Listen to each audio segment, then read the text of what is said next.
Ya, buenas noches. Vamos a continuar con las sesiones, la tercera sesión del derecho de sociedades en el tema específico de las acciones. Hasta el momento hemos avanzado ya con la mitad del articulado prevista para este curso, para estas exposiciones. Y hoy día en la tercera sesión vamos a tocar 4 puntos bien diferenciados e importantes en la regulación de la ley de sociedades. El primero de ellos es el tema relativo a este tema de las transferencias de acciones y lo que puede implicar para la sociedad y para los contratantes las formalidades que deben de seguir para la transferencia de acciones. El segundo tema es el relativo a las acciones con derecho a voto y sin derecho a voto. Toda la regulación prolija que la ley ha establecido para este tema lo vamos a revisar, así como el tercer tema relativo a las acciones en cartera, que es muchas veces confundido con el tema de las acciones de propia emisión de la sociedad. Y finalmente, un tema que se vincula mucho al derecho privado, al derecho civil, el tema relativo a las limitaciones que pueden existir en la ley respecto a la libre transferencia de las acciones. Como ustedes saben, las acciones de por sí, el derecho de sociedades establece como principio básico la libre transmisibilidad de las acciones, que es justamente uno de los pilares sobre el cual se sustenta el derecho societario, dado que la capacidad de poder transferir las acciones a los distintos accionistas o a terceros interesados en una sociedad no debe ser materia de limitación al extremo de prohibirlas, salvo el caso que vamos a ver que la misma ley permite, ¿no? Entonces ya con estos 4 temas vamos a seguir avanzando y vamos a revisar ahora el primer tema, artículo 93 de la ley, transferencia de acciones. En principio, la ley busca, como les estaba explicando, que exista una libre transmisibilidad de acciones, entendida como un derecho que tiene un accionista, el cual da una participación en el capital social, le establece derechos a su favor y obligaciones que cumplir. Ahora, si yo tengo este derecho, tengo que tener un instrumento, una fuente que me acredite como tal, como titular de las acciones. Ya lo hemos visto en otras sesiones, esa fuente, ese instrumento legal, ese reconocimiento viene dado por el libro matrícula de acciones, que es la institución que la ley ha previsto para que el accionista sea reputado como tal. Ahora, pueden darse casos en los cuales yo no tengo, ¿sí?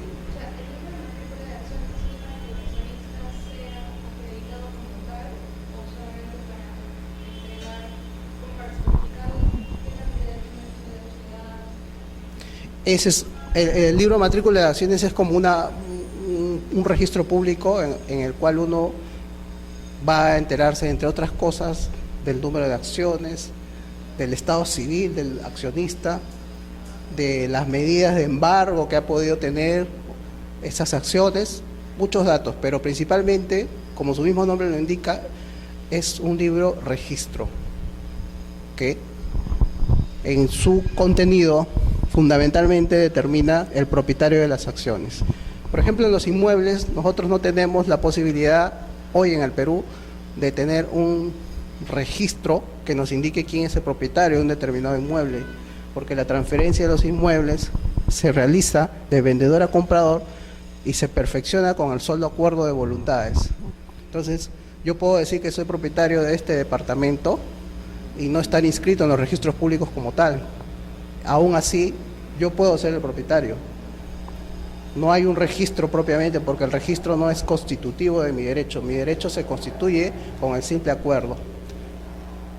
Si este tema lo llevamos a las acciones, igualmente la titularidad, mi derecho como accionista, va a estar dado por el libro registro de acciones, por el libro matrícula de acciones. De alguna manera se puede decir que este documento, este registro es un elemento constitutivo de mi derecho.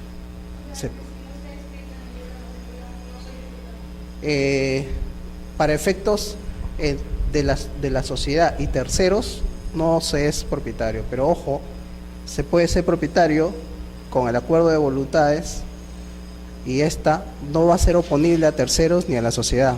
Si yo soy la sociedad y ustedes dos hacen una transferencia de acciones, el acuerdo va a ser válido para ustedes dos. Tú eres propietaria de las acciones. De repente vas a poder tener derecho ya a las utilidades a partir de la fecha de celebración del contrato, pero la sociedad va a ver en el registro de acciones que tu vendedor todavía figura como tal y no te va a reconocer los derechos. Constitutivo de derechos plenamente, diría yo, entre ustedes, frente a terceros y frente a la sociedad, el libro matrícula de acciones. De alguna manera eso es lo que nos está diciendo el artículo 93, ¿no? Ahora, al igual que los bienes inmuebles que le explicaba, puede darse el caso que comprador y vendedor de las acciones, en este caso vendedor, no esté inscrito en el libro matrícula de acciones y aún así quiera transferir estas a un tercero o a otro accionista. En consecuencia, lo único que podría tener como tal que acredite su derecho, buenas noches, sería, ¿se acuerdan que vimos que la palabra acción tenía 3 acepciones? La última era como documento acreditativo de su derecho, como certificado, como lo que tenemos que acredite la profesión, que a veces tenemos un certificado en la pared igualito. Para las acciones se emiten certificados. Entonces, ese documento como tal puede ser entregado del vendedor al comprador de las acciones. Ese es en el supuesto en el cual uno de los accionistas vendedores no ha inscrito previamente su derecho en el libro matrícula de acciones. No hay el asunto, por ejemplo, A, que es titular de sus acciones debidamente registrada en el libro matrícula de acciones, le transfiere a B. B no inscribe su derecho, no le comunica a la sociedad esta transferencia. Perdón, A no comunica a la sociedad la transferencia realizada a favor de B. Sin embargo, B se interesa en transferir sus acciones a un accionista C o a un tercero C. El tercero C lo único que va a tener al adquirir las acciones va a ser el certificado de acciones que le ha transferido a AB. Y cuando quiera acreditar la inscripción en el libro matrícula de acciones, se van a dar con la sorpresa que aún están las acciones a favor, inscritas a favor de A y no de B. Entonces, en ese supuesto, la sociedad, dice el artículo 93, puede exigirle al adquirente C que acredite las sucesivas transferencias habidas de A a B o de otros anteriores accionistas. Es una suerte de aplicación del principio de tracto sucesivo registral al libro matrícula de acciones. La posibilidad de que los endosos o transferencias de acciones se haya dado entre diversas personas sin tener todas ellas inscritas su derecho en el libro matrícula de acciones. Es el supuesto de falta de continuidad en las sucesivas transferencias. Lo normal es que cualquier accionista que venda sus acciones las tenga inscritas en el libro. Entonces, con ese tema basta que comunique a la sociedad la transferencia realizada y la sociedad va a reputar como nuevo propietario al adquirente. Sí.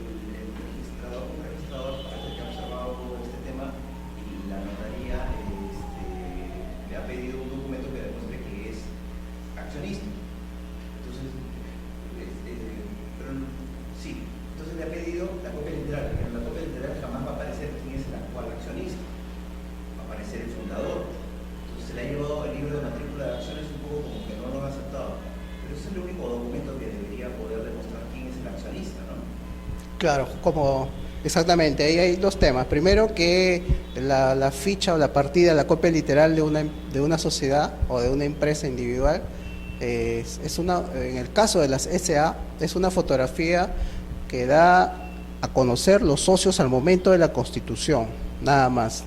Al día siguiente de la constitución, esos socios pueden haber transferido sus acciones y ese acto no se inscribe en registros, por lo tanto esa foto del momento ya quedó desfasada.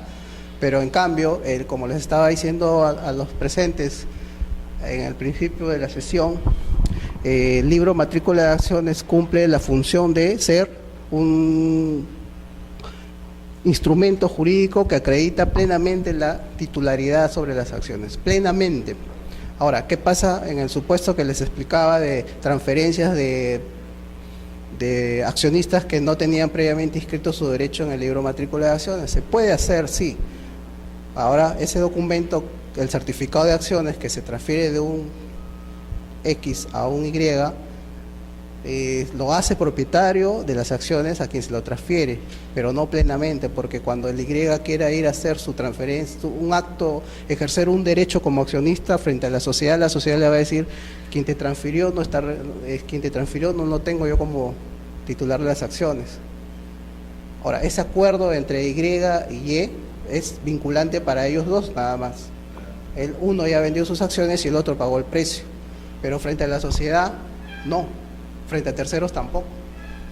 Para levantar esas observaciones no sería muy fácil sacar una copia certificada del libro de matrícula de acciones, o también creo que también serviría una declaración jurada de gerente general. Sí, los dos mecanismos son válidos. Los dos mecanismos son válidos. Una declaración jurada del gerente general, porque como les había mencionado, de acuerdo al 185 creo de la ley de sociedades, el gerente es el responsable de llevar y certificar el contenido de los libros que lleva la sociedad, entre ellos junta de accionistas, sesiones de directorio, matrícula de acciones. Entonces, una certificación o declaración o constancia del gerente general respecto al contenido de estos libros está respaldada legalmente y adicionalmente surte efectos legales como en el que me planteas. Sí.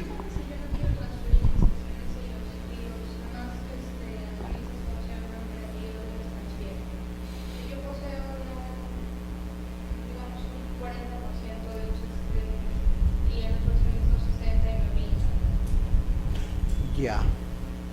En principio, hay libertad contractual para poder transferir o no las acciones, como hay libertad contractual para transferir aquí en el Perú bienes muebles e inmuebles. Si uno no desea transferir, no pueden obligarlo, salvo el supuesto de expropiaciones. Uno es titular de un predio, de un inmueble, y a pesar que no quiere transferirlo, el Estado lo obliga a hacerlo por necesidad pública, de acuerdo a lo que establece la Constitución. Salvo ese supuesto, no conozco otros. Hay otros más en la ley, sí, de sociedades, en los cuales...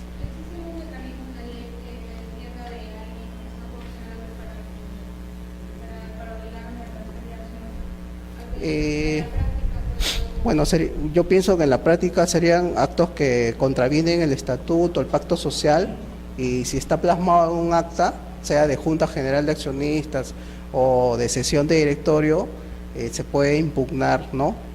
Por contravenir normas imperativas o el propio estatuto.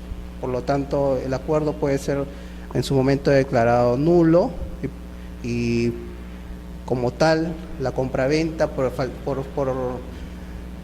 faltar un elemento básico de todo acto jurídico, negocio jurídico, el cual es la voluntad para poder transferir, es un acto jurídico nulo.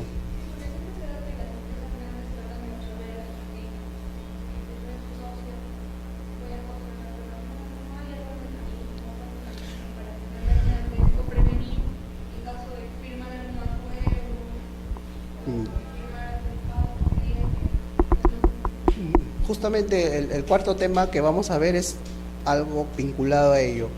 Como accionista yo puedo establecer contractualmente que no voy a vender mis acciones por un plazo que no debe exceder de 10 años. Se puede establecer contractualmente eso.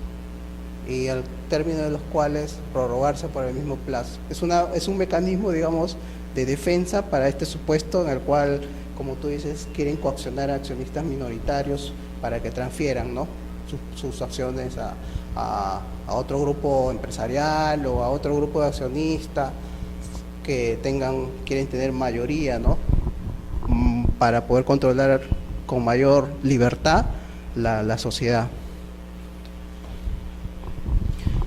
Se dan sí casos en los cuales, por ejemplo, a nivel de empresas en el mercado, en un determinado sector, hay sociedades que tienen interés de querer tener la menor competencia posible y por lo tanto a los competidores en el mercado buscan que a través de compra de acciones absorberlos o desaparecerlos y tener así una mejor posición en el mercado. Por ejemplo, en el rubro de hace poco, bueno, lo que ahora ha estado en comentario de política actual, el tema de la concentración de medios aludida por el presidente en relación al grupo del comercio. Aparentemente, justamente en este tema hay una compra de acciones de este grupo del comercio, que es un holding de empresas, pero todas bajo el rótulo del comercio, compra acciones de un grupo minoritario que edita unos periódicos en el mercado local, y con esa compra, a pesar que no representa competencia para el comercio, ese grupo de periódicos que editan unos diarios, el comercio se preocupa de comprar a los accionistas su participación en esa empresa. ¿Por qué? Porque quiere llegar a un sector al cual ya llegan ese grupo de diarios pequeños. ¿Y por qué quiere llegar a ese sector? Para seguir teniendo una presencia fuerte en el mercado. Pero ojo, es una simple operación de compra-venta de acciones, pero que lleva a que el comercio, por razones de costo-beneficio, le es rentable querer llegar a ese mercado. No puede, en mi opinión, haber concentración en ese medio porque es una libre compra de acciones.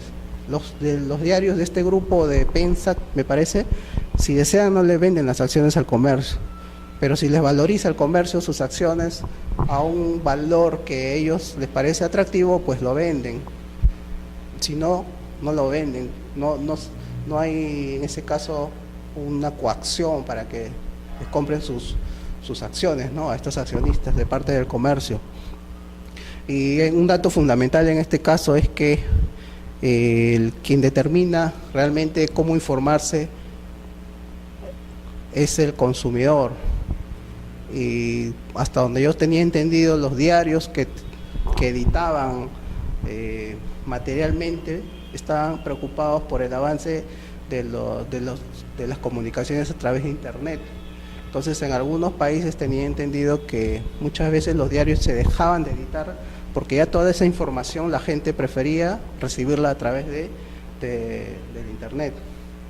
Ahora, el Perú, en este caso, es una situación especial porque a pesar de haber Internet, el comercio tiene una tasa importante de venta diaria de sus periódicos. Entonces esto quiere decir que la gente opta por el físico antes que por la información a través de Internet.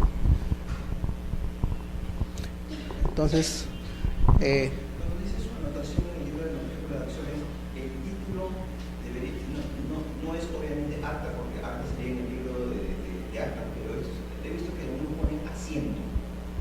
exactamente, asiento quiere decir algo así como cuando uno registra un rubro en el estado, su estado civil, en los libros, el registrador hace como una especie de un detalle del acto que van a inscribir. A eso se le llama asentar o detallar un determinado hecho. Entonces, por eso... ¿Perdón?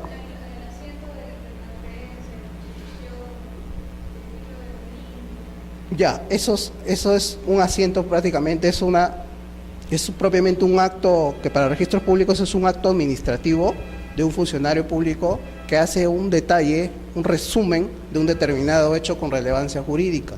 Por ejemplo, asiento de dominio quiere decir el señor A ha vendido al señor B el inmueble inscrito en esta partida por el precio de tanto, según escritura pública otorgada ante notario tal con fecha tal. Punto. Es un resumen.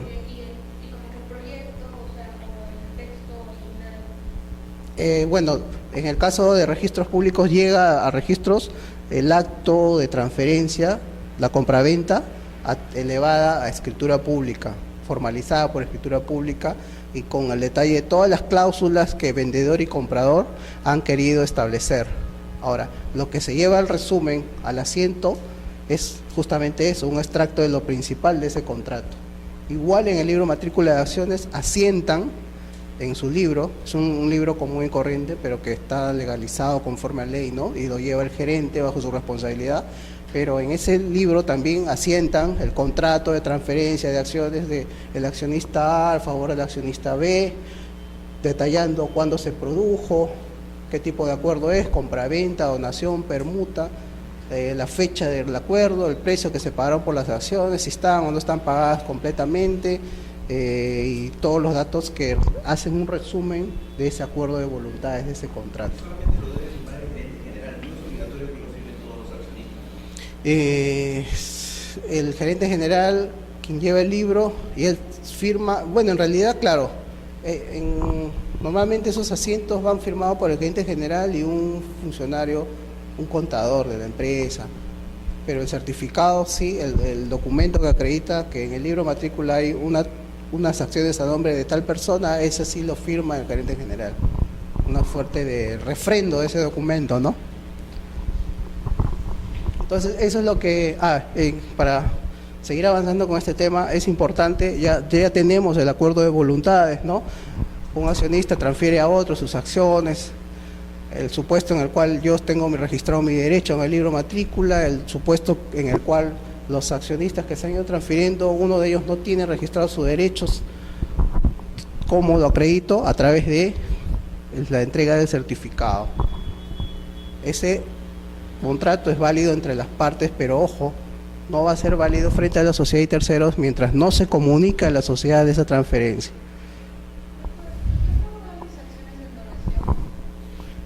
Claro. Sí, todo tipo de contrato típico o atípico que determine la transferencia del derecho de propiedad de mis acciones hacia otra persona puede ser objeto de celebración y por tanto de inscripción en el libro matrícula de acciones. Anticipos de legítima, todo acto que implique, hasta los actos que no impliquen son también objeto de inscripción. Por ejemplo, yo entrego en prenda hoy garantía mobiliaria mis acciones a favor de un banco X, tengo que comunicarlo a la sociedad para que se inscriba ese acto de gravamen.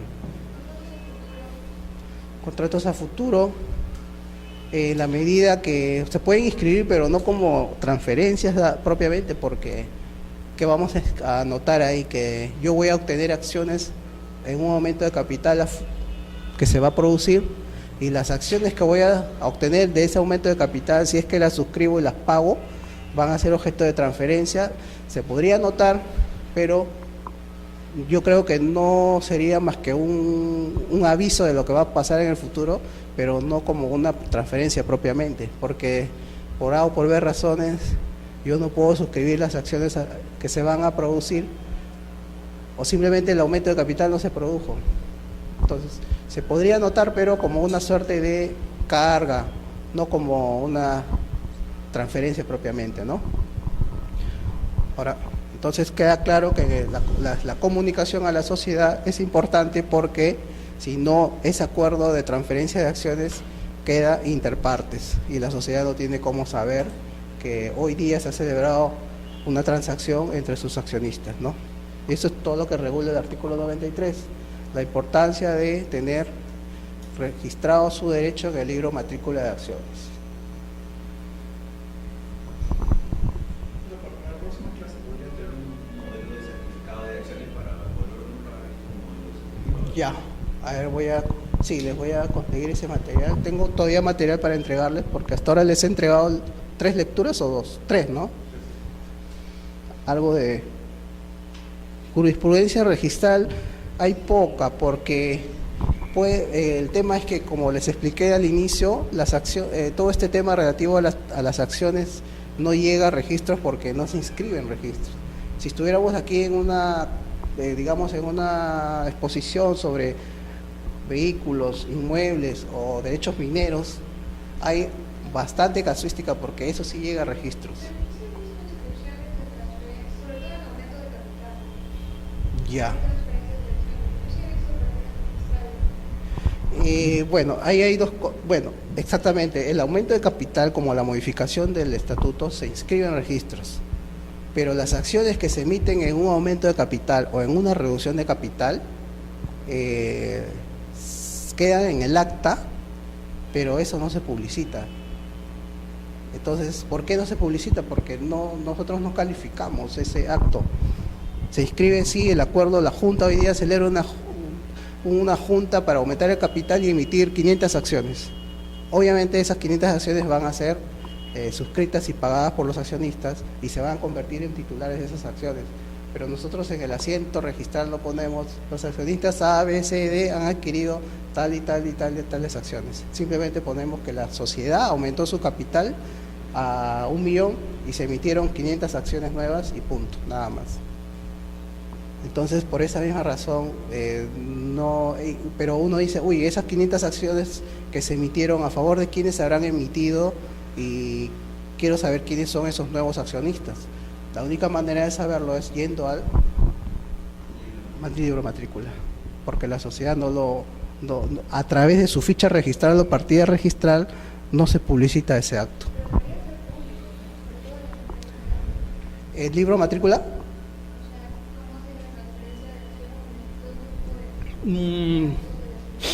Bueno.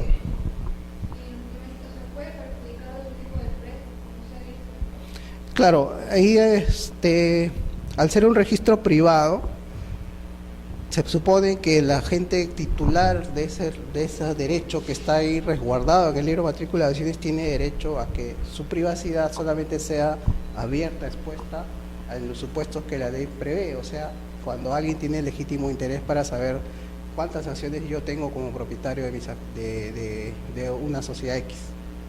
Porque si fuera público, entonces el registro público iría a ese acto y cualquier persona puede pedir una copia literal donde figuren los últimos accionistas.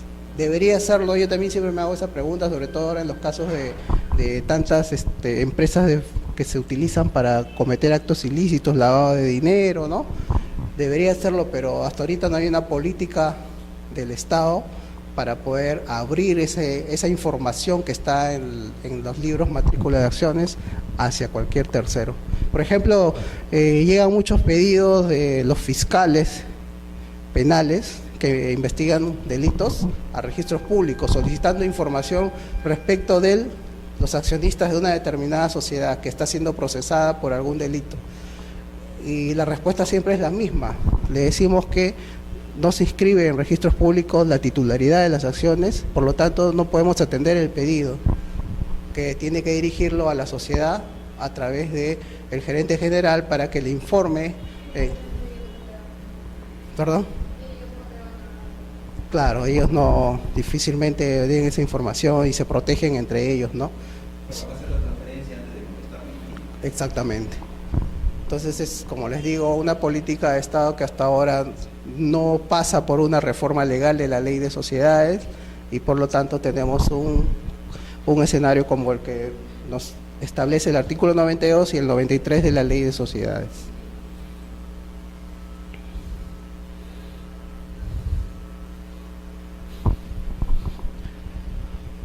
Bueno, aquí hay unas ideas de lo que ya más o menos les he explicado, ¿no? La transferencia de acciones no se inscribe en los registros públicos, ya ahora saben por qué no se inscribe en los registros públicos, básicamente por disposición de la ley. ¿Desde qué momento surte efectos entre las partes? Bueno, como todo acuerdo de voluntades, todo contrato, desde el momento en que esté celebrado, ¿no? y si lo hubiera, desde la entrega del certificado debidamente endosado, entiéndase, transferido, dicha transferencia surte todos sus efectos. ¿Ese certificado se rige por la ley de títulos valores? En principio, la norma hace una expresa remisión a la ley de títulos valores, pero debe entenderse como un endoso en propiedad, porque hay 3 tipos de endoso, pero no con las formalidades. Es una remisión que es criticada por algunas personas porque hay una suerte de confusión en el sentido que las formalidades que prevé la ley de títulos valores para los títulos valores no se aplican plenamente a los certificados de acciones. Entonces, cuando ha querido aquí el legislador referirse en el artículo 92, habla, ¿no?, del endoso, se entiende que es un endoso en propiedad o una transferencia o cesión de derechos propiamente, ¿no? ¿Hay plazos?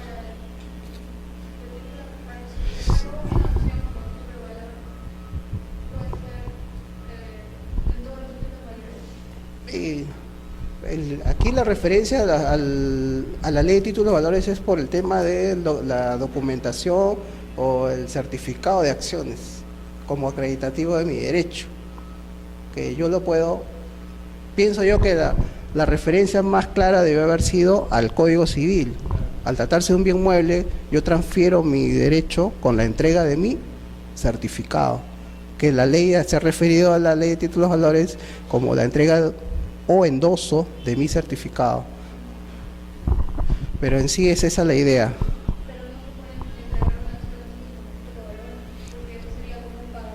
Claro. Claro, no, eso es. No, aparte que la ley de sociedades no ha regulado el tema para nada, ¿no? Sería el contrato de compraventa, ¿no? El endoso, claro, el contrato de compraventa, porque en ese contrato yo estoy transfiriendo mis acciones, mi derecho de propiedad a favor de otro, ¿no?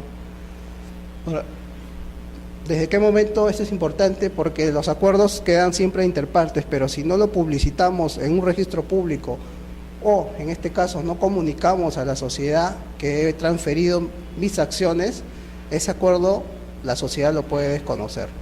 Entonces, tan importante como el acuerdo para transferir acciones es la comunicación a la sociedad de esta transferencia. No solo a la sociedad, sino frente a terceros.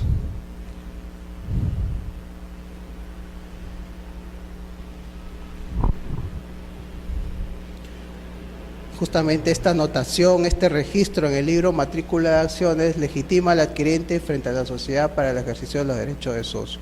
A partir de ese asiento que se va a hacer en el libro matrícula de acciones, el adquirente puede ya a partir de ese momento pedir información al directorio sobre la marcha de la sociedad, asistir a las juntas, votar en las juntas y al final del ejercicio percibir utilidades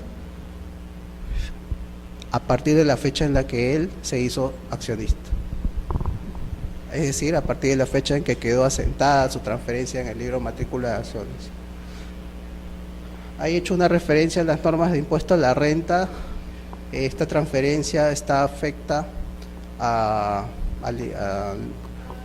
pagar un impuesto a la renta que es de primera categoría o segunda, me parece que es de primera categoría, en virtud del cual este accionista que adquiere acciones al término de un ejercicio económico gravable va a percibir utilidades, y esas utilidades se consideran para la ley de impuesto a la renta, eso justamente, renta, ganancia, utilidad, y se grava con un determinado porcentaje.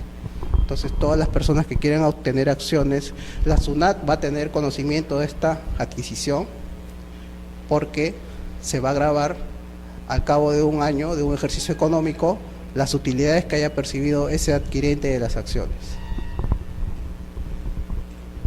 Esta comunicación se realiza a la SUNAT dentro de los 10 primeros días hábiles del mes siguiente de producida la transferencia. Si la transferencia se produjo hoy día 6 de febrero, la sociedad está en la obligación de comunicarlo a la SUNAT dentro de los 10 días siguientes hábiles del mes de marzo. y a partir de ahí se va a empezar a computar los impuestos que hay que pagar en el próximo ejercicio por el tema del impuesto a la renta.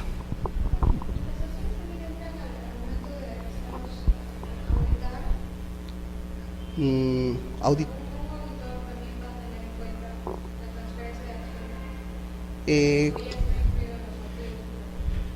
bueno, las acciones están dentro de un patrimonio de una sociedad, activo, pasivo, y dentro del activo, perdón, menos pasivo, el patrimonio, que es lo que tiene una sociedad, ¿no? Dentro de ese patrimonio hay digamos, vemos como un conjunto de cuentas contables, una de las cuales es capital social, y dentro del capital social las acciones. Entonces una auditoría lo que va a hacer es, yo quiero saber de esta sociedad X, cuál es su patrimonio, activo menos pasivo, lo que queda es su patrimonio, y me pongo a investigar en ese tema cuántas acciones tiene esta capital social, y eso lo puedo determinar a través del libro matrícula de acciones y los estados financieros, ¿no? El balance general, estado de ganancias y pérdidas. Con todos esos documentos financieros y contables, yo puedo, vía auditoría, pues determinar quiénes son los accionistas, y no solo eso, sino el valor real de las acciones, ¿no? No basta con tener un valor nominal, porque puede la sociedad tener muchas fuentes para aumentar su capital social, pero no lo ha hecho en el transcurso del tiempo. Y si no lo hace, tiene un capital social registrado que tranquilamente puede ser en la actualidad el doble.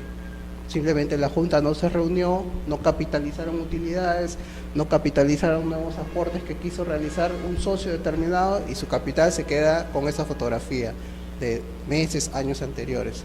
Entonces, cuando se hace una auditoría, se dan cuenta fácilmente al estudiar el patrimonio de esa sociedad que tienen un capital que no está lo suficientemente aumentado, justamente porque tienen muchas reservas de repente, tienen muchos activos y estos no se han incorporado al capital.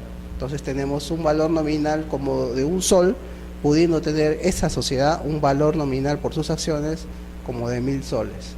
Y eso rápidamente se puede dar cuenta al momento de hacer una auditoría, ¿no?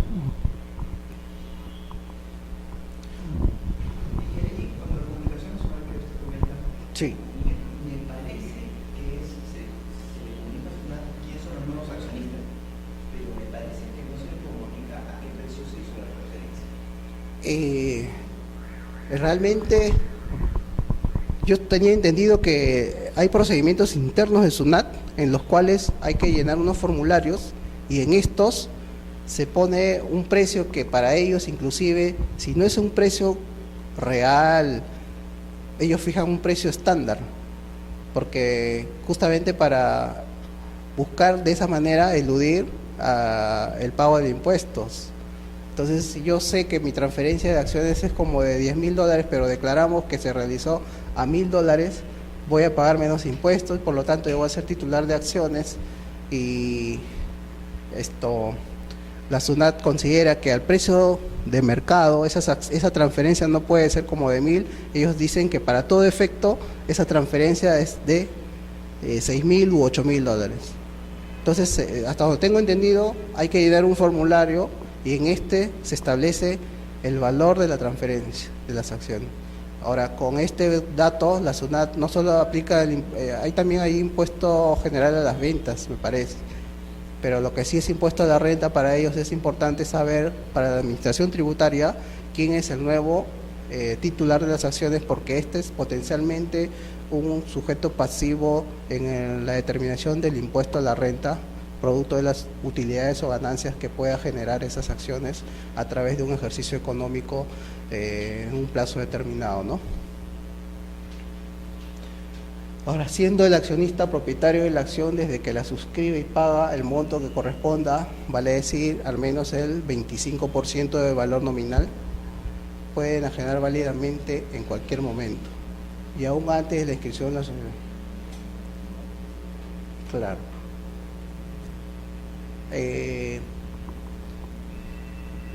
Las acciones pueden ser creadas, ya hemos visto, en el momento de la constitución de la sociedad o por acuerdo posterior ya de la Junta de Accionistas. Se crean las acciones y los titulares de ellas, al momento de suscribirlas, al momento de celebrar el contrato de adquisición de acciones, desde ese momento, como les dije, el acuerdo entre los dos surte sus efectos entre los dos y uno ya se puede considerar accionista, pero no plenamente, porque esa plenitud de su derecho de accionista va a estar cuando se comunique y se inscriba en el libro matrícula de acciones, va a ejercer plenamente sus derechos como tal. Ahora, el accionista que suscribe sus acciones, contrata ya formalmente, desde ese momento se hace accionista, pero también se obliga con la sociedad al aporte correspondiente, a pagar el valor de la acción al menos en un 25% de su valor nominal para que se pueda recién emitir la acción. Ese es el momento en el cual ya se emite la acción. Y cuando se emite la acción, ahora, ¿debo esperar que se emita la acción para poder transferir mis acciones? No. Puedo transferir mis acciones una vez que han sido suscritas y pagadas por lo menos en su 25% para yo poder luego, o como adquirente de una acción que no ha sido pagada totalmente, tenerla y al momento que se pague esta, tener plenamente mis derechos como tal, ¿no? ¿Se puede transferir una acción que todavía no ha sido pagada? Claro, porque la ley te permite, para poder emitirla, pagarla por lo menos en su 25%. Una acción que ha sido pagada solo en el 10% como tal, todavía no puede ser transferida, ¿no? No podemos hablar propiamente de una acción emitida. Hay dos momentos claros: creación de acciones y emisión de acciones. Emisión, como les había mencionado, creo es el momento en que nace propiamente la acción a la vida jurídica, y la creación es el momento en el cual se está gestando, se ha gestado este instrumento jurídico, ¿no? Pero que no nace todavía la vida jurídica. Entonces,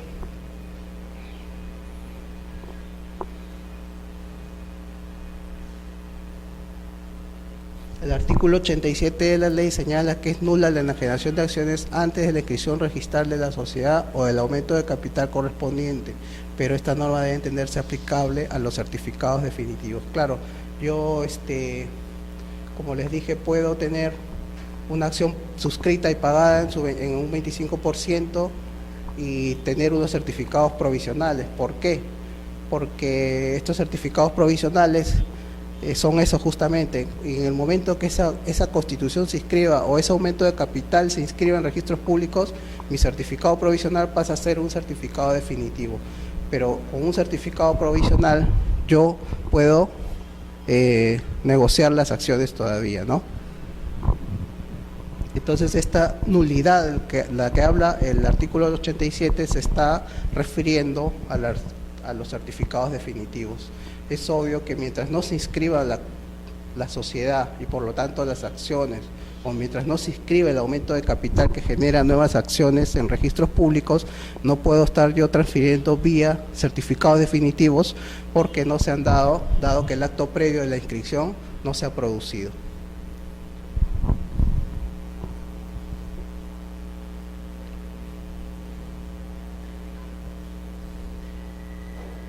Ahora vamos a entrar al siguiente tema, es el relativo a las acciones con derecho a voto y las acciones sin derecho a voto.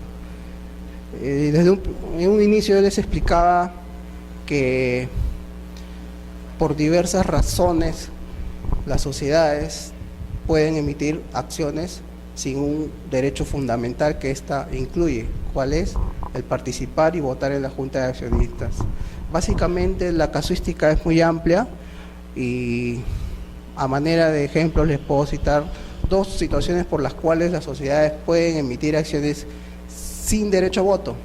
La primera y fundamental es aquella que implica un accionista que quiere invertir y quiere obtener el máximo beneficio para su inversión.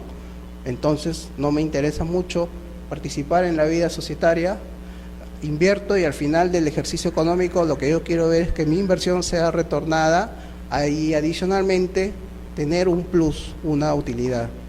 Para ello adquiero una acción sin derecho a voto. ¿Por qué? Porque entre otros derechos la acción sin derecho a voto le va a dar el derecho a percibir un dividendo, una ganancia, un plus preferencial. Otro ejemplo por el cual una sociedad puede emitir acciones sin derecho a voto es para comprar justamente la participación accionaria de algunos accionistas minoritarios. Como no tienen mayor ellos participación en la marcha de la sociedad, no tienen mayor participación en las utilidades que se generen al final del ejercicio, la sociedad les ofrece acciones sin derecho a voto que les va a permitir tener un mayor rendimiento económico para ellos, el cual no lo obtienen con acciones comunes. Entonces, la casuística por las cuales la sociedad emite este tipo de acciones puede ser muy variada. Yo pienso que dependiendo de las situaciones especiales de un momento y un lugar determinado, una sociedad puede o no tener interés en crear este tipo de acciones. El artículo 94 de la ley habla justamente sobre este tema. Hay dos momentos en los cuales pueden crearse acciones sin derecho a voto y acciones con derecho a voto. El primero y fundamental es al momento de constituir la sociedad, ¿no? En ese mismo momento los socios que la constituyen, los socios fundadores, pueden tener el interés de crear desde ya y bajo ciertas condiciones acciones con derecho a voto y acciones sin derecho a voto. Y el otro momento es ya cuando está en pleno funcionamiento, en plena actividad societaria, la sociedad, la empresa y la junta de accionistas se reúne y decide en un momento determinado crear acciones sin derecho a voto, justamente de repente para captar el interés de sus accionistas o el interés de terceros en este tipo de acciones.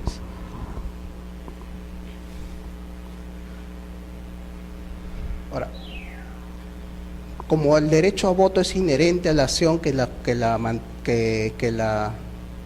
contiene, el hecho de no tener este elemento de voto con el cual se computan el quórum y las mayorías para votar acuerdo, justamente la ley no las tiene computadas para dicho fin.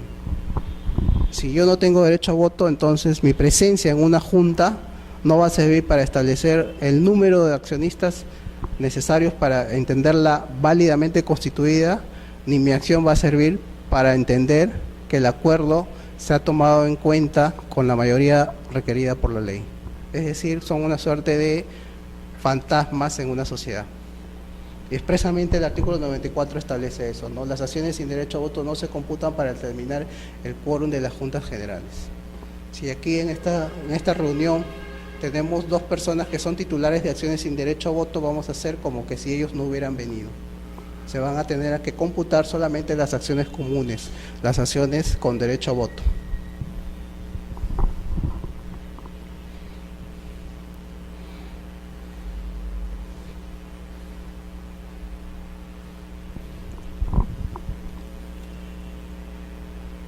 Ya, a ver, dos cuestiones adicionales. La Ley General de Sociedades no ha previsto un porcentaje mínimo respecto del cual o bajo el cual ya no se puedan seguir manteniendo acciones sin derecho a voto en relación al capital social. Si tenemos un capital social dividido en 100 acciones, yo puedo tener acciones sin derecho a voto que pueden ser el 10, el 15, el 20, el 50, el 70, el 80% de las acciones sin derecho a voto, no hay límite. Pero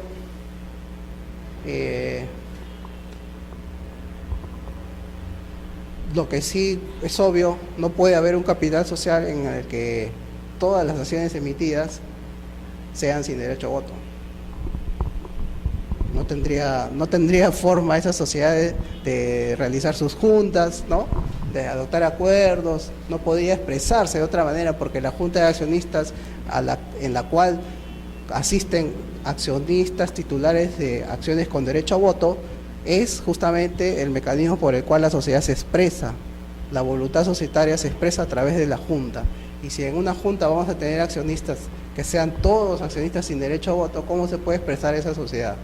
Sería un ilógico jurídico, ¿no?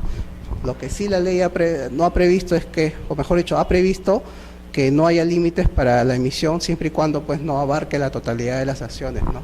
Pueden tener hasta un 90, 95% de acciones sin derecho a voto y solo funcionar con el 5% de acciones. No hay límite para ese caso.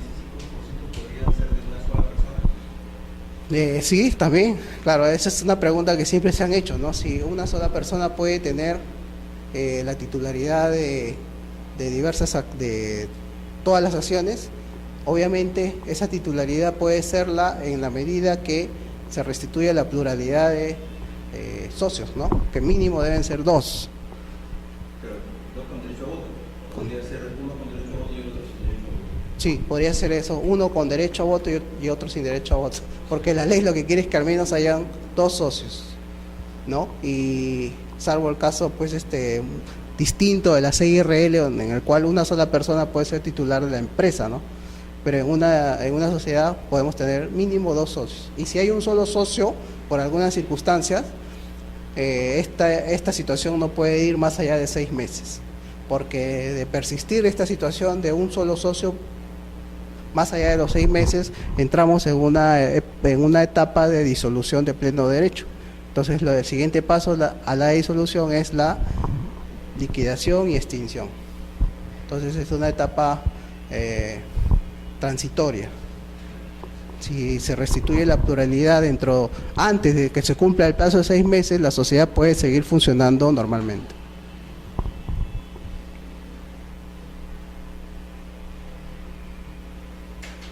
Ahora, lo que sí la ley ha previsto es que estas acciones sin derecho a voto, en algunos ordenamientos jurídicos, se les restituye en determinados supuestos su derecho a voto. Es una opción legislativa, pero en nuestra ley de sociedades esa opción no está permitida, no está prevista.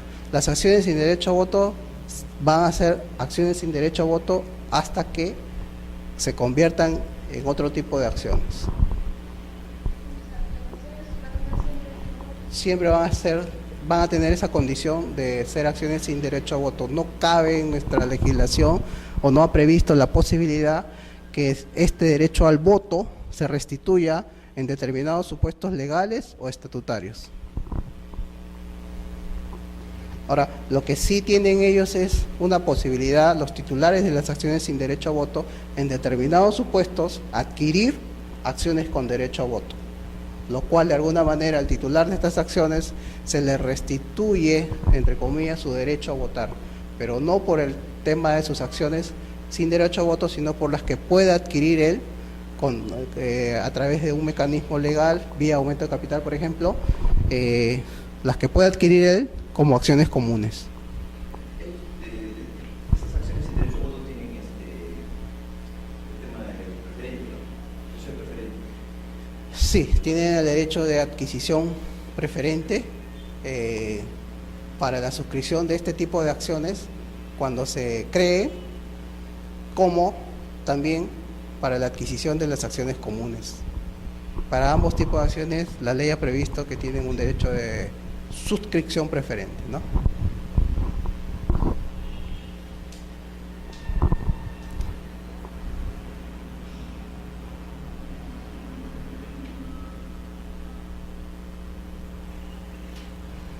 Ahora, algunos estatutos prevén la posibilidad o exigen que para tener un cargo de administrador, vale decir de director, se requiere ser también accionista. Entonces la pregunta que surgía era, yo o cualquier titular de acciones sin derecho a voto, cuyo estatuto social determine que para ser elegido director tenga la calidad de accionista, ¿podría hacerlo si es que soy titular solo de acciones sin derecho a voto?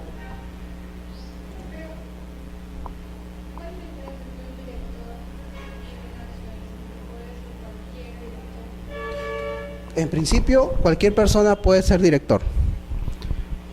La diferencia entre un directorio y un accionista es, bueno, el accionista es de alguna forma dueño de la empresa y el director es un administrador de esta empresa, nombrado por el accionista a través de una junta de accionistas. Ahora, lo que es algunos estatutos, como les digo, prevén la posibilidad que ese director o administrador a su vez tenga la calidad de accionista. Otros estatutos no, dicen director puede ser cualquier tercero, cualquier persona perita en el negocio, no sé, de transportes, de seguros, bancario, financiero, en cualquier sector o actividad comercial en el país. Yo puedo contratar a una persona de reputada calidad profesional para que sea director de mi empresa porque conoce el sector en el cual mi empresa desenvuelve su objeto social. No hay limitaciones en el sentido que esa persona a quien yo quiero contratar a su vez tenga la calidad de accionista. Es un estatuto, digamos, libre para contratar a un director o un gerente, pero el estatuto que prevé que yo tenga que ser, para ser elegido director, accionista, también es posible. Y en ese supuesto se hace la pregunta de si yo, siendo titular de acciones sin derecho a voto y quiero postular a un cargo en el directorio, ¿podría hacerlo?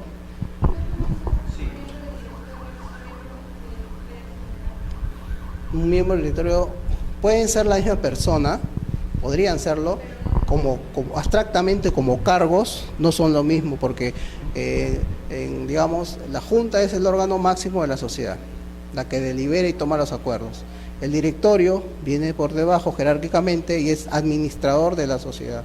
Y el gerente es una suerte de ejecutor de esa administración.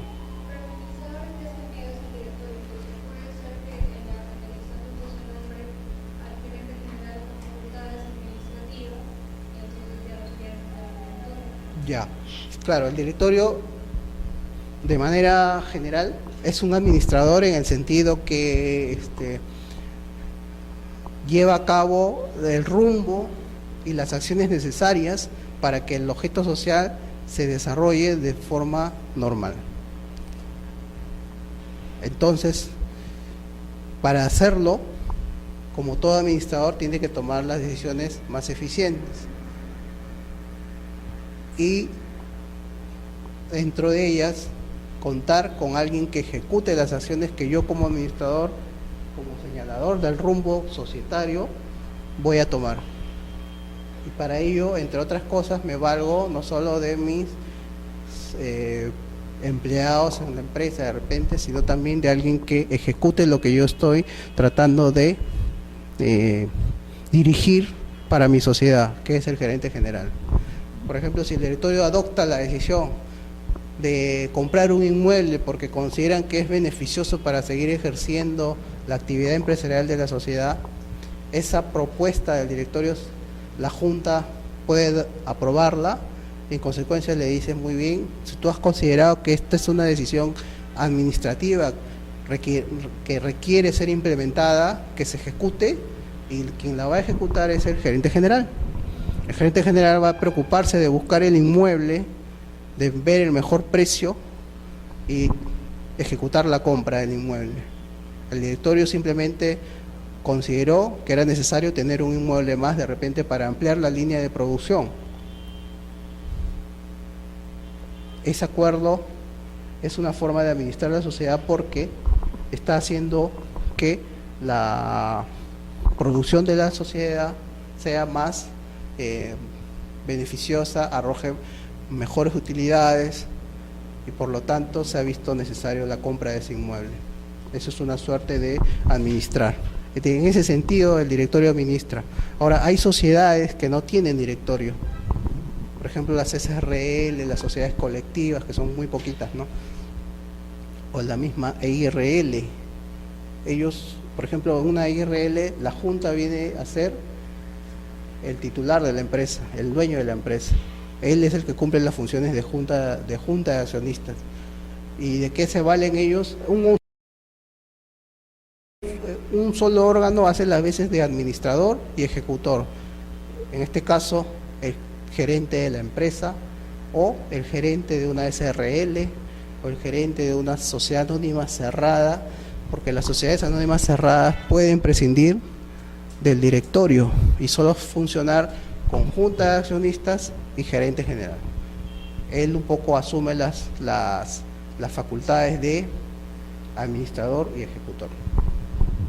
Me decías que me estabas haciendo una precisión, creo, o una pregunta.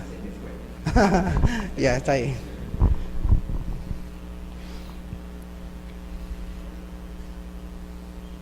Entonces, para un poco cerrar la idea, no existe en la Ley General de Sociedades una prohibición para que el titular de acciones sin derecho a voto pueda ser director de esta, salvo que el estatuto limite esta posibilidad.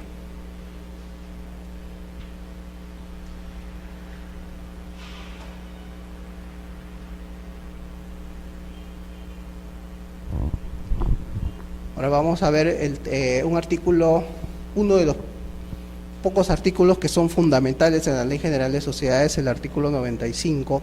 Este artículo 95 tiene un catálogo de derechos mínimos respecto de los cuales todo titular de acciones puede ser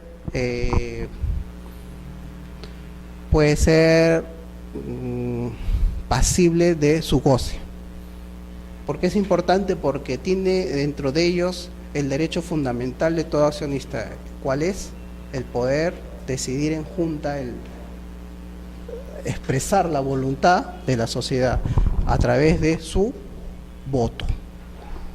Todos nosotros como accionistas reunidos en esta sesión podemos establecer a través de un acuerdo de junta determinados temas en beneficio de nuestra sociedad, y la única manera de hacerlo es a través del voto. Por eso es que la regulación de las acciones con derecho a voto y sin derecho a voto están marcadas, porque dentro de los derechos políticos que tiene todo accionista, este es el principal.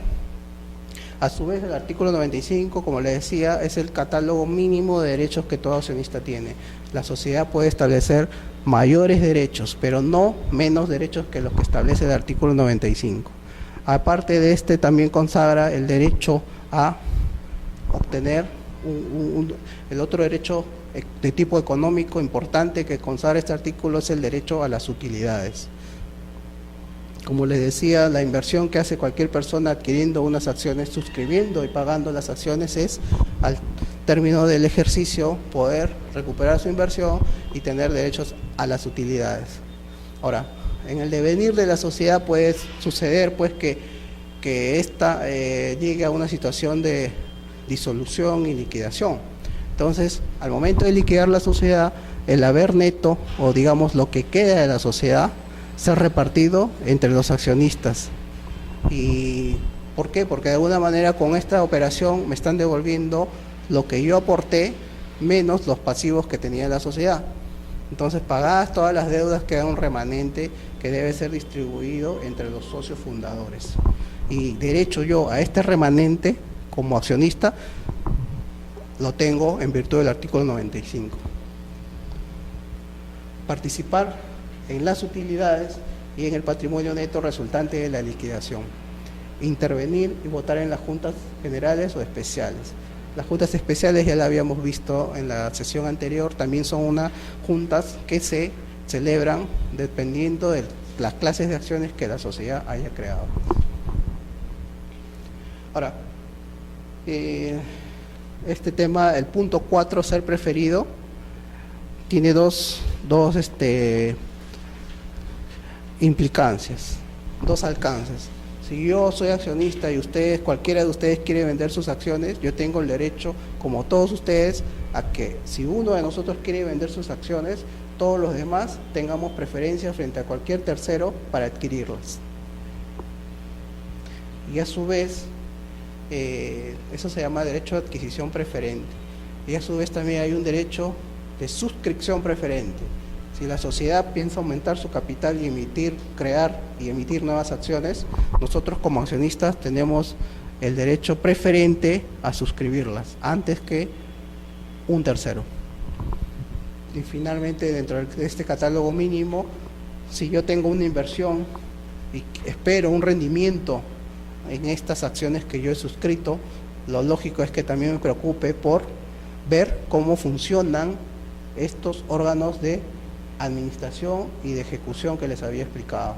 Yo como accionista tengo el derecho de fiscalizar cómo es que el directorio, en este caso que les había puesto, está llevando a cabo la operación de adquisición de un inmueble, y si esta operación en sí no encubre un acto de dolo o de operación ineficiente que haga que la sociedad tenga problemas económicos y por lo tanto mi inversión se vea en riesgo o en peligro.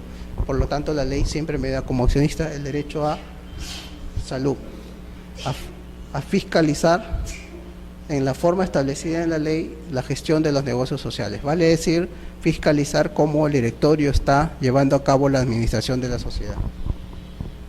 Entonces, este artículo es muy importante porque establece los derechos mínimos como que todo accionista debe tener, lo cual no implica que el estatuto pueda desarrollar otros derechos más.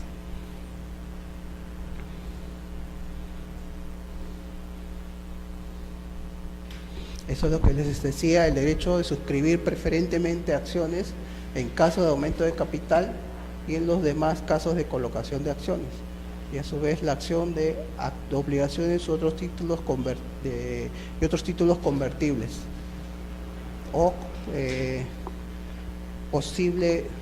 posibilidad de ser convertidas en acciones. Les había explicado la sesión pasada, me parece, el supuesto en el cual la sociedad emite bonos y dentro de un plazo determinado estos bonos se puedan convertir en acciones comunes, ¿no? Entonces también en ese supuesto de emisión de obligaciones, todo accionista, nosotros todos tenemos el derecho preferente a que esos bonos que se van a convertir en acciones nos los ofrezcan primero a nosotros como accionistas.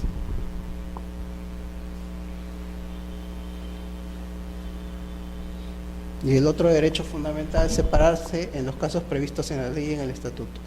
Así como yo tengo toda la libertad de poder ingresar a una sociedad suscribiendo las acciones, también tengo toda la libertad de alejarme de la sociedad y que ésta me restituya el aporte realizado para ingresar a la misma. No hay posibilidad de que me obliguen a estar en una sociedad en la cual, por ejemplo, han adoptado el acuerdo de modificar el objeto social, irme del rubro automotriz al rubro alimenticio. Como accionista de repente no me interesa estar en una sociedad que está en este negocio alimenticio, sino en el otro rubro para el cual yo me interesé. Entonces tengo todo el derecho también de separarme en un supuesto como este y en los demás que prevé la ley. Por ejemplo, en el caso de la Junta que aprueba el cambio de domicilio al extranjero, es otro supuesto que da derecho a separación de los accionistas. O en el supuesto en el cual la libre transmisibilidad de las acciones, que es uno de las características básicas de la sociedad, se ve modificado y establecen unos mecanismos engorrosos para transferir las acciones, y a mí no, de repente esa situación tampoco me parece atractiva y me separo de la sociedad, me alejo de la sociedad. Entonces, ese derecho a alejarme, separarme, también es un derecho fundamental de todo accionista.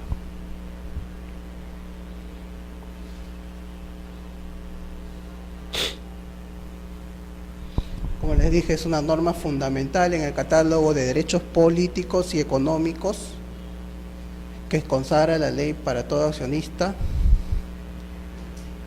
El pacto ni el estatuto puede suprimirlos y tampoco puede desconocerlos.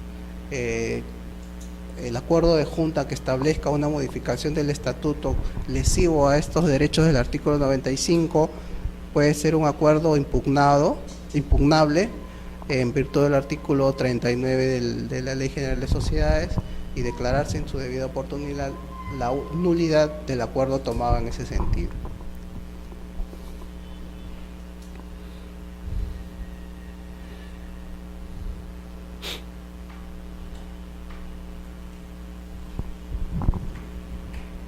Un derecho fundamental del accionista de votar en las juntas, un derecho también de lo que ya le había explicado, vigilar la marcha social de la sociedad para buscar el mayor resguardo o rendimiento de mi inversión, y por la misma razón tiene derecho a fiscalizar la gestión administrativa de la sociedad que busca maximizar dicha inversión.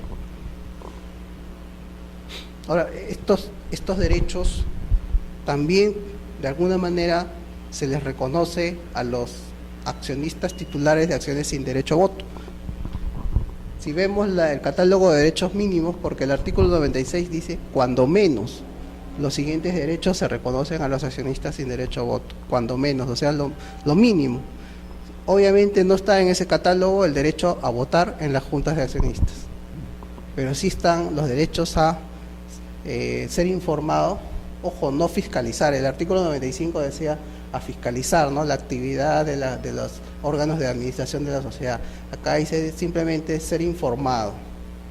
Yo no puedo ir y decirle como accionista titular de acciones sin derecho a voto a que el directorio, el presidente del directorio me muestre los libros de las sesiones para yo darme una idea de qué pasos están siguiendo la administración. Lo que yo tengo como accionista titular de este tipo de acciones es derecho a esperar que la sociedad me informe. Eso sí tengo el derecho de ser informado cómo va la marcha de la sociedad. Ahora, el supuesto en el cual la sociedad no quiere informar a este accionista, creo yo, sería un supuesto para hacer impugnable el acuerdo, dado que él tiene sí el derecho a que le informen de la marcha de la sociedad, ¿no? La negación por la sociedad, por la Junta de este derecho, sería un acuerdo impugnable. Ahora, en este caso de las acciones sin derecho a voto hay dos derechos fundamentales para este tipo de accionistas. El derecho a un plus, a una utilidad o a un dividendo preferencial para el tenedor de este tipo de acciones. El dividendo en buena cuenta viene a ser una utilidad, una ganancia para el titular de estas acciones. Y una ganancia de manera preferencial quiere decir que si en algún momento hay que restituirle al accionista el valor de su aporte, este básicamente se hace a valor nominal de las acciones, pero a ellos no solamente se les va a restituir el valor nominal de sus acciones, sino un plus adicional, justamente un poco en compensación al derecho político del cual ellos estaban privados, que es el derecho al voto en la Junta de Accionistas. Ese es un aspecto económico importante que cada estatuto o cada pacto social va a establecer de manera detallada al momento de crear este tipo de acciones.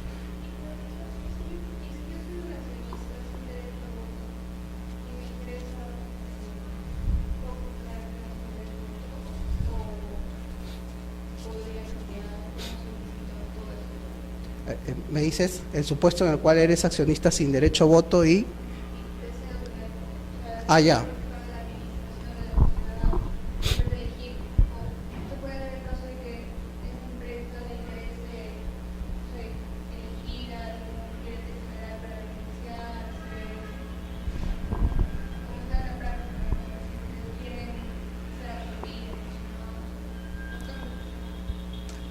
Claro, de alguna manera hay un interés en querer participar en la marcha de la sociedad a través del voto en las juntas. Claro, como tal tienes el derecho, ahora lo vamos a ver, a suscribir este tipo de acciones cuando se creen. Y de esa manera estas acciones comunes o con derecho a voto pasar a ser parte de un grupo de ellas y tener tu titular de acciones sin derecho a voto y acciones con derecho a voto.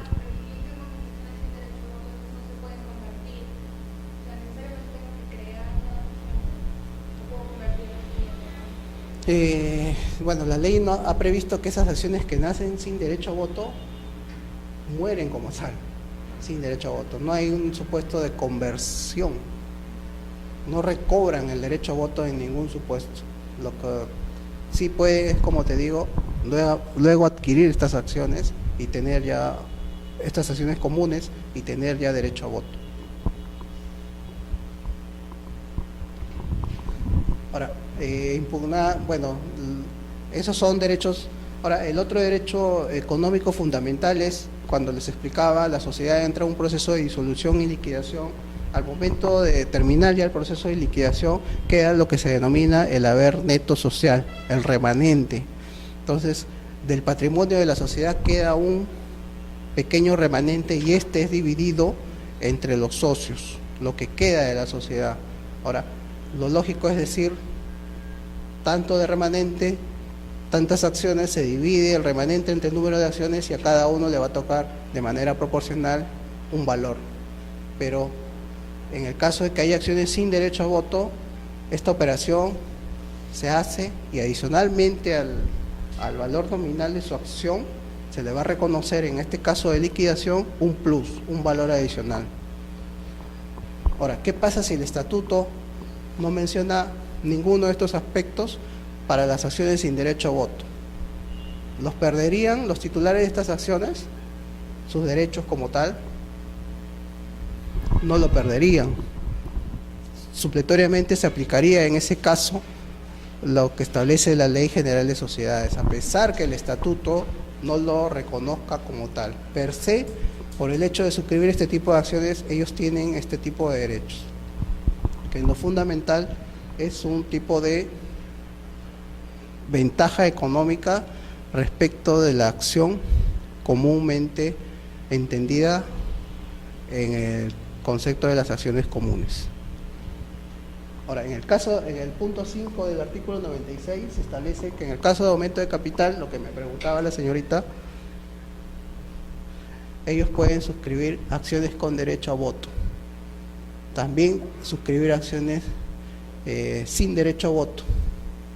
A suscribir obligaciones, entiéndase, bonos u otros títulos convertibles en acciones con derecho a voto.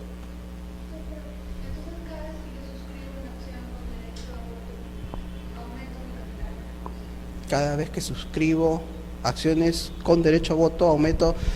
Si se crean estas acciones, obviamente ingresa un nuevo aporte al capital. Y esto va a originar su aumento. Cada acción, en la primera lectura que les di, hay un principio que es el de suscripción o pago mínimo del capital, lo cual quiere decir que toda acción tiene que responder a un aporte previo, salvo el caso de las acciones o del concepto del capital autorizado, que ahora lo vamos a ver. Es un supuesto en el cual la sociedad autoriza un capital, pero que no se haya respaldado en aporte previo, y porque es digamos, una situación transitoria. Pero fuera de eso, el aporte determina el aumento del capital desde el momento que se cree al menos una acción en virtud de ese aporte. Entonces, esto es justamente, las acciones sin derecho a voto pueden en algún momento dar lugar a que su tenedor pueda adquirir acciones con derecho a voto y sin derecho a voto, y si lo hace en este último supuesto, puede mantener o mejorar su proporción accionaria en el capital social.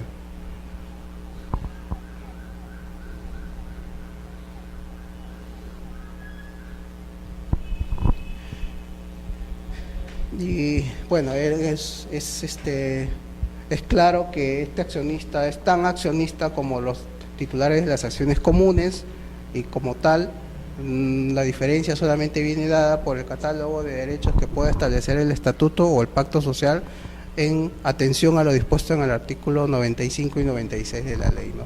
No son considerados una suerte de para socios o tenedores de títulos semejante a las acciones, son como tales accionistas.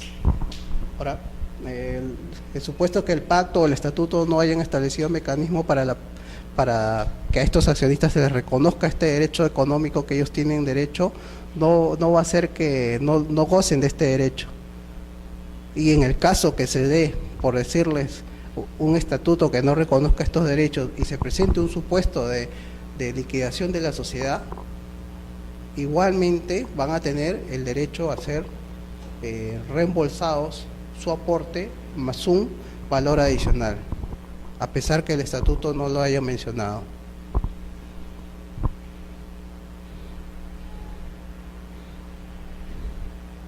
Claro, ahora de ustedes tenemos también el derecho de que las sociedades tienen otras obligaciones legales que cumplir, antes que inclusive el reembolso económico a estos accionistas sin derecho a voto. Por ejemplo, las sociedades tienen la obligación de destinar las utilidades, por ejemplo, a cubrir las pérdidas que se hayan producido o las reservas legales. Las reservas legales son distintas a las reservas voluntarias. Las reservas voluntarias, como su nombre lo indica, son una suerte de reserva de la sociedad que ellos voluntariamente van creando como si fuera un fondo social.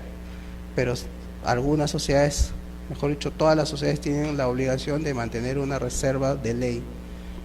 Esta reserva y cubrir pérdidas producidas en un ejercicio se cubren o se cumplen antes que los beneficios económicos de los socios titulares de acciones sin derecho a voto. Digamos que son obligaciones preferentes a las que estábamos viendo del artículo 96.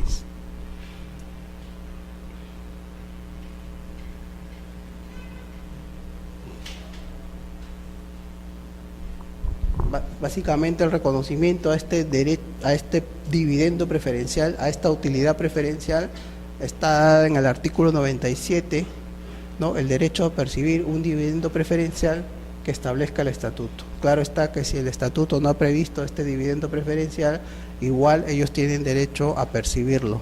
El tema va a ser ahí cómo calcular este derecho preferencial en el momento que sea necesario restituirlo, percibirlo. Ya será una suerte de un acuerdo de voluntad entre los socios titulares de estas acciones y la sociedad a través de su directorio o de su gerencia para determinar la forma de cálculo de este dividendo preferencial, si es que el estatuto o el pacto social previamente no lo han previsto.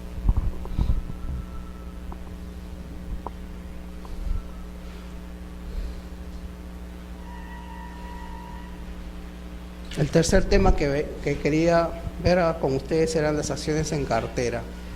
Como su mismo nombre lo indica, son acciones que la sociedad mantiene en su poder y que por alguna razón, así como se crean acciones sin derecho a voto, no son llevadas finalmente a la cuenta capital social en tanto no se cumplan los requisitos básicos de suscripción y pago de estas acciones. Como el término nos hace ver, son acciones que se tiene en su poder, en un bolso, en una cartera, en una cuenta determinada, para que éstas sean suscritas y pagadas en determinadas circunstancias. Por ejemplo, en el caso que la sociedad quiera colocar acciones en terceros y con ello percibir nuevos aportes, capital fresco, la sociedad puede tener este tipo de acciones guardadas en reserva para poder ser colocadas en un momento determinado, en una coyuntura determinada. Es una opción que la ley en todo caso da a las sociedades de tener este tipo de acciones. El respaldo legal está dado en el artículo 98, ¿no? Hay una restricción. Estas acciones en cartera o en poder de la sociedad no pueden representar más del 20% del número de total de acciones emitidas. Si tenemos 100 acciones emitidas en un capital social, hasta 20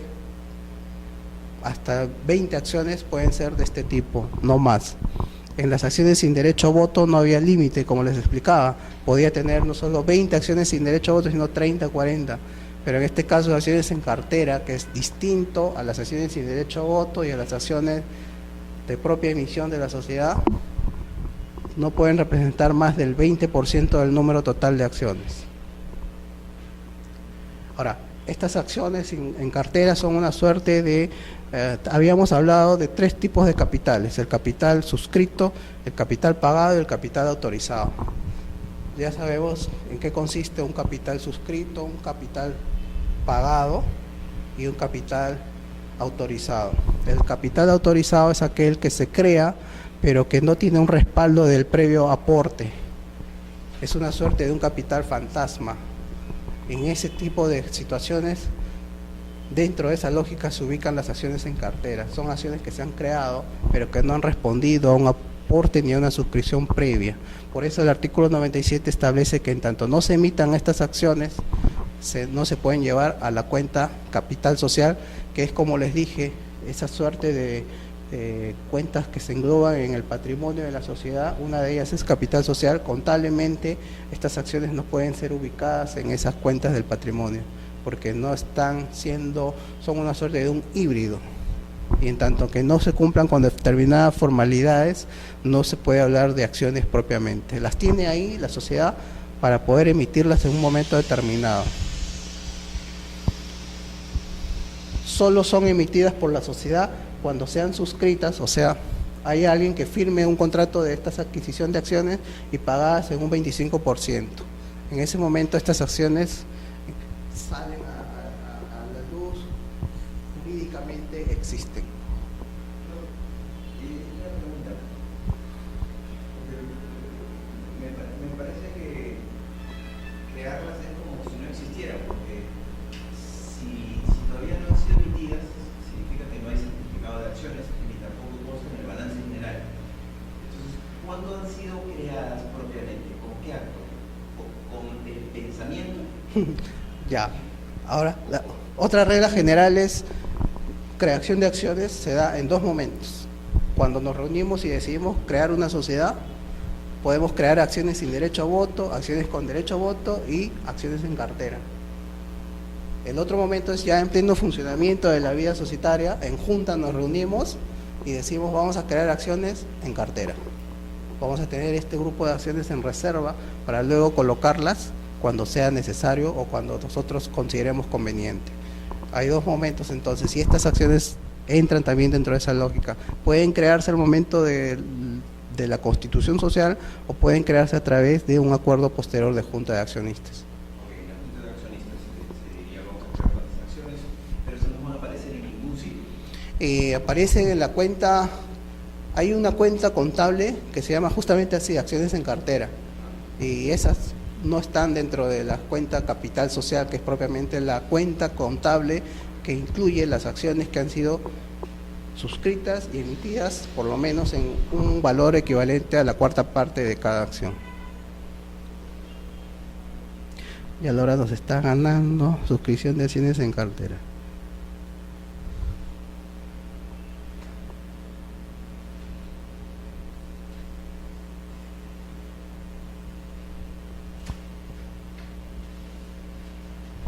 Este tipo de acciones también, tanto para los accionistas de acciones comunes como las de acciones sin derecho a voto, tienen el derecho a suscribirlas preferentemente.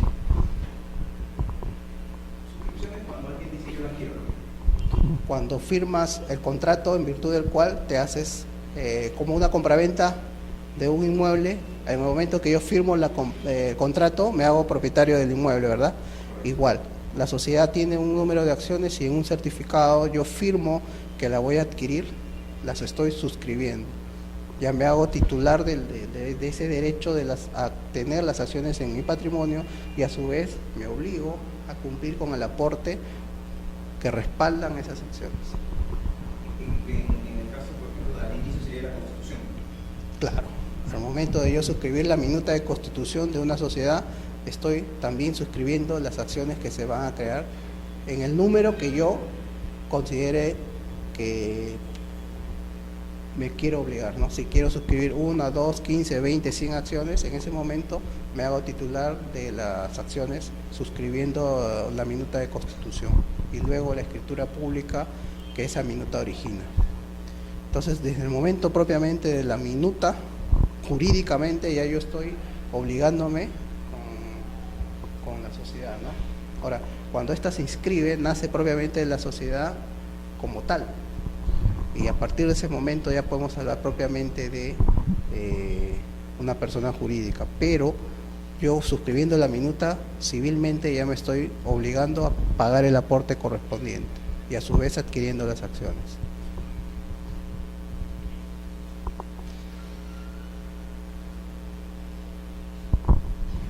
Eso les estaba explicando, el capital suscrito, el capital pagado, el capital autorizado. El suscrito es el capital con el cual yo me he obligado, he firmado un contrato, ¿no?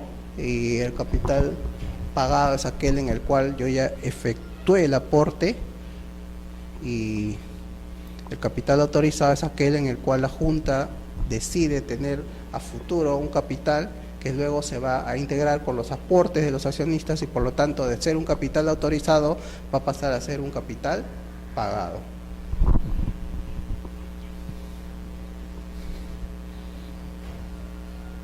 Sí. Dígame.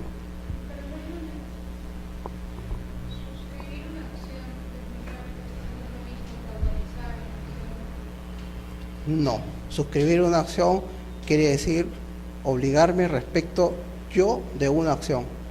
Jurídicamente es un contrato en el cual yo adquiero una acción y a su vez me obligo a pagar el valor nominal de esa acción. Esa adquisición que yo hago va a ser comunicada a la sociedad y por lo tanto va a figurar en el libro matrícula de acciones. En el acta de junta, bueno, ahí no necesariamente, porque miren, por ejemplo, nosotros reunidos en junta, celebramos una junta y hacemos un acta. No tocamos el tema para nada de la transferencia de acciones, pero terminada la asamblea, yo agarro y voy contigo y te digo, quiero comprarte 10 acciones. Allá firmamos un contrato de compraventa de acciones, tema que no se trató en el acta, no figura en el acta, y vamos con eso y comunicamos a la sociedad vía el gerente que yo te he adquirido 10 acciones. No se toca, es un tema privado. Puede como no. Hay actas de juntas en las cuales tema de agenda, punto número 1, transferencia de acciones de fulano, mengano. Ah, bueno.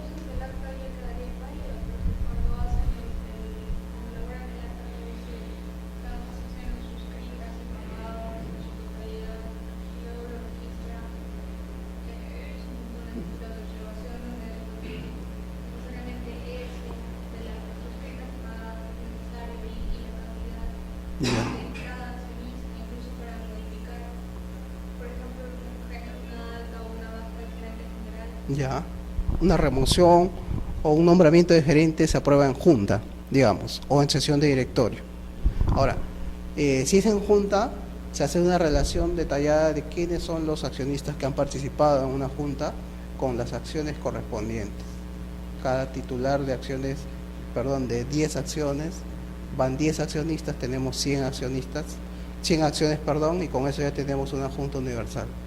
Eso es elemento suficiente para entender la junta de accionistas válidamente convocada. La descripción de quién es el titular de las acciones y con cuántas acciones va. Si estas han sido pagadas y en qué porcentaje, puede consignarse en el acta como no, pero no la invalida el hecho que no se consigne en el acta. Entre otros requisitos, a ver si la próxima sesión hay un tiempito, les voy a explicar los requisitos mínimos de un acta de junta de accionistas. Entre otros requisitos, lo que debe figurar es quiénes están presentes en una junta y con qué número de acciones, inclusive sin indicar el porcentaje de pago de estas o el valor nominal de estas acciones. Entonces, ese tipo de circunstancias basta en el acta. Ahora, en el acta pueden consignar o no que hubo transferencia de acciones de tu persona a mí, como no.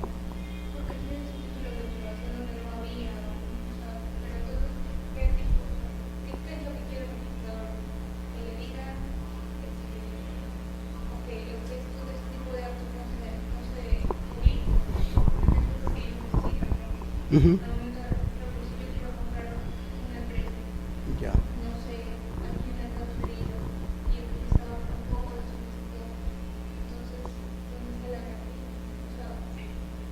O sea, supongo que ha habido una observación en el sentido que le acrediten en una junta quiénes han sido los accionistas y y cuáles son los titulares o en qué número de acciones.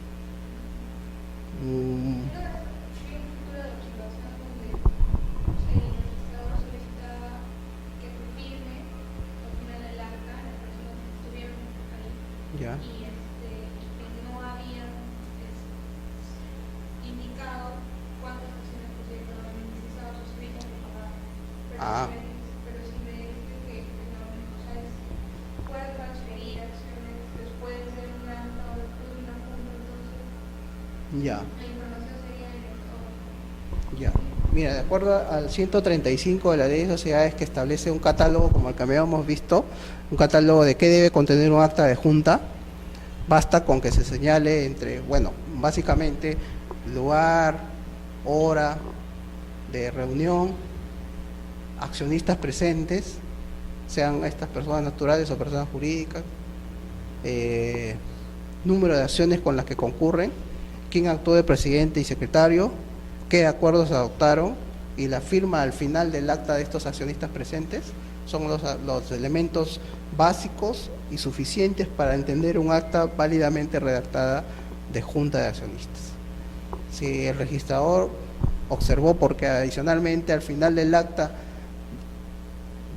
hubo firmas y no se indicaron de si hubo o no acciones suscritas o pagadas en el porcentaje correspondiente, esa precisión no está contemplada en la Ley de Sociedades como un requisito para que el acta sea válidamente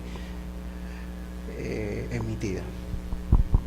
Basta con señalar el número de acciones del cual cada uno de los accionistas es titular, porque con ese número de acciones podemos computar el quórum, y el quórum lo verificamos. Si decimos que todos reunidos somos en total como 100 acciones, en la ficha o partida registral de la sociedad, su último capital inscrito debe estar dividido en 100 acciones. Entonces coinciden las 100 acciones que se reúnen en esta asamblea o en esta junta con las 100 acciones que está registrado como último capital de la sociedad. Para ese efecto se requiere nada más de un cómputo de las acciones presentes, ¿no?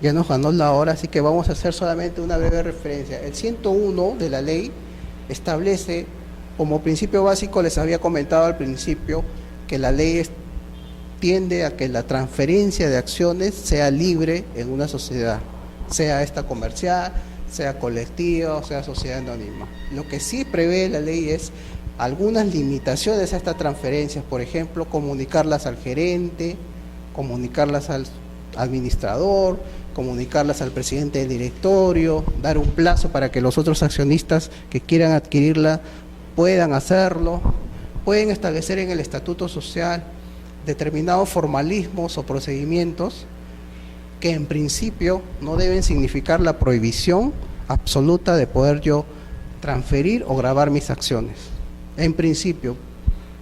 Entonces el principio es ese, libre transmisibilidad de las acciones. Puede el estatuto establecer mecanismos, pero que no impidan la prohibición de yo poder transferir mis acciones o gravarlas de la manera que yo crea conveniente. Ahora, ¿por qué digo en principio? Porque la misma ley en el artículo 101, establece que sea en el pacto social, en el estatuto o en acuerdo de junta, establecer un mecanismo por el cual se me prohíbe la transferencia de mis acciones o el gravamen de mis acciones por un plazo máximo de 10 años.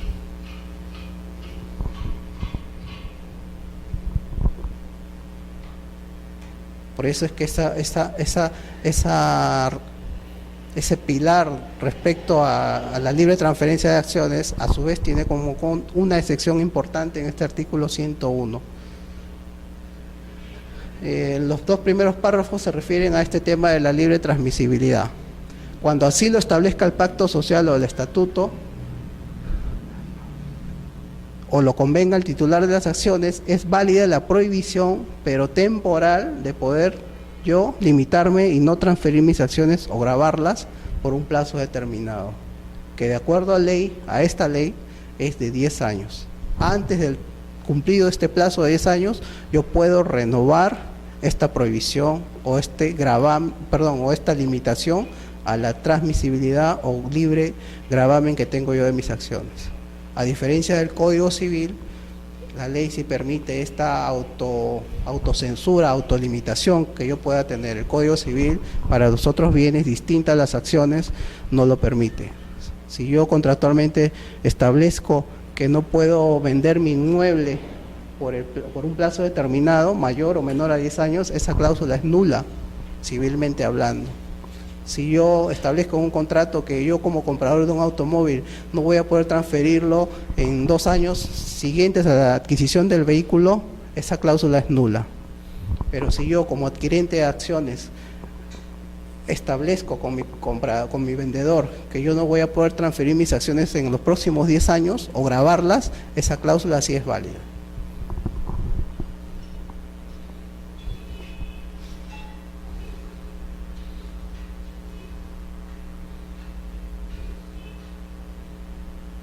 Y es un poco lo que se estaba diciendo, el estatuto puede establecer determinadas situaciones, formalismos que hagan un poquito más larga, más engorrosa la transferencia, pero que en principio no pueden significar la prohibición absoluta para poder transferir mis acciones.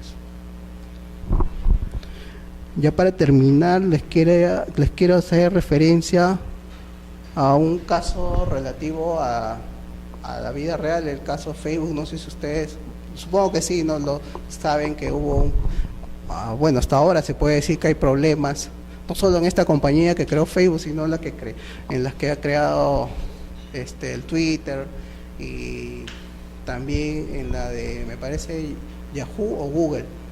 De todos estos temas hay un trasfondo que va de la mano con la titularidad de acciones. Ahora, la titularidad de acciones puede también permitir que un determinado conflicto pueda llegar a un acuerdo a nivel de empresas como este tipo. Es un supuesto en el cual uno de los socios decide transar con el otro socio y evitar un litigio, adquiriendo, entre otras cosas, un beneficio económico y un grupo de 1.2 millones de acciones, pero acciones comunes. Entonces, este caso, como en otros más que se puedan presentar de transacción a nivel de accionistas, pueden ser vía adquisición o transferencia de acciones comunes o acciones también sin derecho a voto. En este caso, el fundador de Facebook llegó a un acuerdo con los gemelos Winklevoss, y se hizo una transferencia de acciones. Y con este tipo de compensaciones, el litigio llegó a su fin. Obviamente, la titularidad de las acciones que de alguna manera reclamaban los gemelos se vio pues cristalizada, ¿no?, en este acuerdo, y con ello ejercer plenamente, como eran acciones comunes, acciones con derecho a voto, de alguna manera participar en el gobierno de la sociedad que maneja este tipo de empresa. ¿Alguna pregunta? Bien, entonces nos vemos la próxima sesión.